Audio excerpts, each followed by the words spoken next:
My name is Kai Jones. I'm 12 years old. I love to ski because of the moments you get to experience in the mountains. I've been watching my dad's movies ever since I was a little boy. I just dreamt of skiing spines, and I was like, I really want to do that someday. I'm going to aspire and train and work.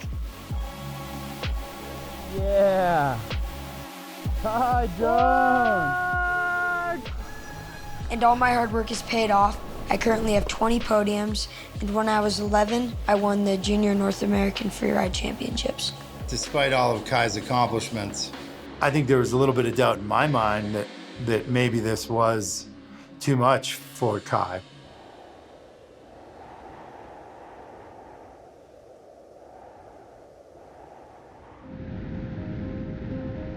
We were out on Jackson Lake, and we were looking at Mount Moran and talking about it and looking at the Skillet. Kai's been looking at the Skillet since he was 8 years old and always wanting to ski it. So I was looking at it, I'm like, what do you think about hitting it this weekend? And he was instantly all in. And I was like, okay, all right, I guess we gotta go get our shit together. Bill Briggs made the first ski descent of Mount Moran in 1968 with a couple of his buddies. At the time, it was a really cutting-edge line.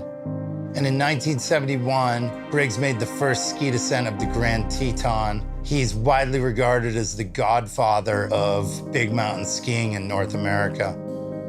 The most popular line on Moran is the Skillet Glacier, which is over 6,000 vertical feet straight down. The top of it's shaped like a frying pan. It's considered one of the 50 classic ski descents in North America. The Couloir is the largest continuous descent in the Tetons. Just getting to the base of the mountain is an adventure in and of itself. There's no maintained trails, so you have to take a boat across Jackson Lake, and then you have to bushwhack through trees that have been brought down by avalanches. Everything that I've done is built up to climbing and skiing Mount Moran, as I finally built the self-confidence around doing steep hikes and steep skis. I knew it was ambitious, and I was definitely like, okay, that's a pretty big mission for, you know, a 12-year-old kid.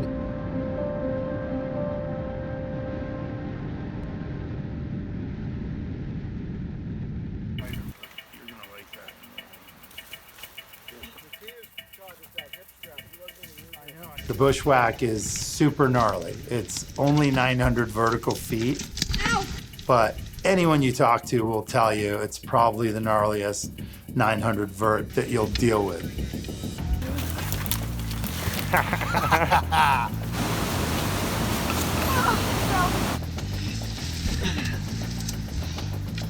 Damn. The whole thing is a fight in terms of just the entanglement of kind of moose brush and alders and things that you're going through, and you got skis on your back, and it's just grabbing your equipment.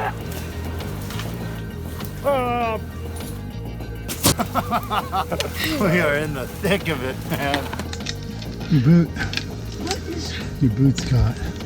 And when Kai and I are out in the mountains, ultimately we're out there to have fun. You know, as Kai's growing older and older, his version of fun is type 2 fun. And so the relationship has to be pretty serious and intense at times. There's only one way to describe the bushwhack. The worst thing in the whole entire world. It was honestly just straight hell. I think it's pretty awesome for my dad to be my dad, because ever since I've been young, he's always been teaching me what to do in the mountains and how to be safe. And even now, I still feel more comfortable with him by my side. There's nothing cooler than being out in the mountains with your kid doing the stuff that you love to do. When we finally hit this boulder field, and it was the best thing in the world. Probably around 9 o'clock at night, we got to the base of the line where we were gonna camp.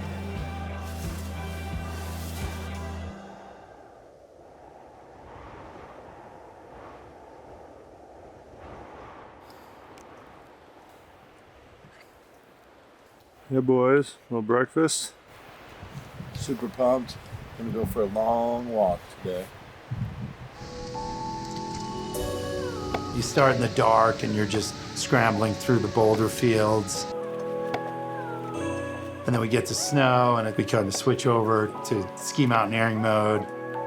We went from being in like a jungle to like in this like AK vibe place.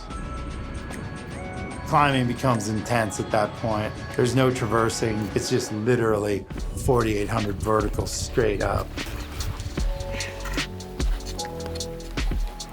The hardest part of it was believing in myself. Slow down. Getting off the jack, man. We're getting close. Definitely in the gnar. No fall zone now. Yeah.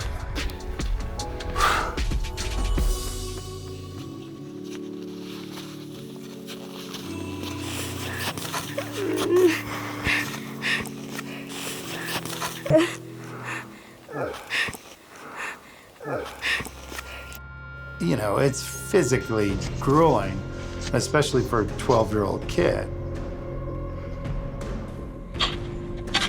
Oh, damn.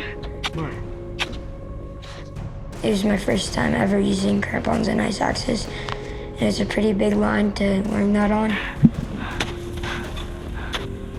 He kept feeling like he was getting really close, and that just starts to wear on you. You know, it's like a mirage. It's like, I know, but we can't turn around right now. It's like right there. We're like, you realize, dude, that's still 3-4 hours away. You make me spot. I was spooked, super steep. It was warming rapidly. And the only way that I was able to push through that was to take 20 steps, then take a break, and take another 20 steps, and take a break. This is gnarly. I don't think in his mind there was any doubt that he could do it. He just had to work through it in his own way. Whoa, fudge. Yeah, boy. Okay. At that point, we know we have to move fast because it's 10 o'clock now. But we kept moving, just breaking the mountain down in small chunks. Like, still seems good, still seems good. Yeah, boy. When we got into the panhandle, the snow actually got more firm again, which made us excited. Yeah. We're so close. And so we just punched through it and topped out. Yes! Yeah, okay. You. Yeah. Dude. Sick. Ow. Made it. It was really cool to be on top of Mount Moran. I got to see like Teton Valley and Jackson Hole. It just made me realize how cool it is being able to grow up in the Tetons.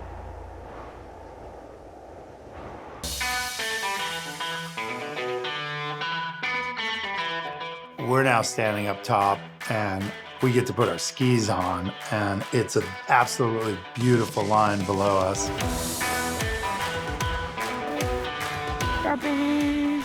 Todd just dropped in and just eased into it and then just started opening his turns up more and more as we went down.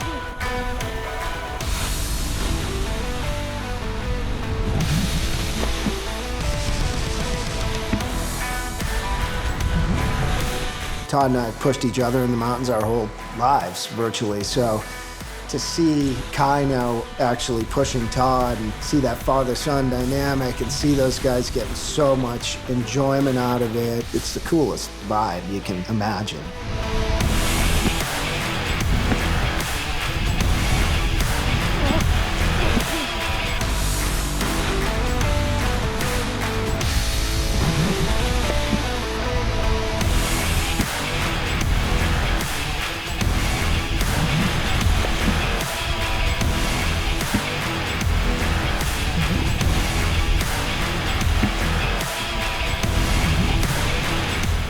Skillet, dude. Todd.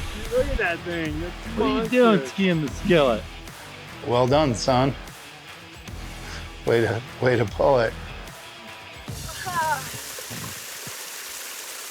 This is nice.